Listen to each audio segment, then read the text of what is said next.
अस्सलामुअलैकुम नाजरीन, PC world news से मैं हूँ रिदा सिंधु। मरकजी शूरा का इजलास चेयरमैन मरकजी कौंसिल पाकिस्तान साहबजादा जाहिद महमूद कासमी की ज़ेरे सदारत मुनक़िद हुआ, जिसमें उलमा कौंसिल पाकिस्तान के उलमा कराम ने शिरकत की।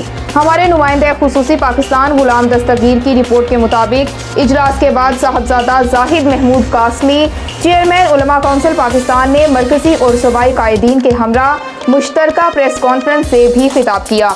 उन्होंने कहा कि कश्मीरियों की इस मुश्किल घड़ी में पूरी कौम कश्मीरी भाइयों के साथ है। भारत के 5 अगस्त 2019 के जाबिराना इक़दामात को तमाम कश्मीरी मुस्तरद कर चुके हैं।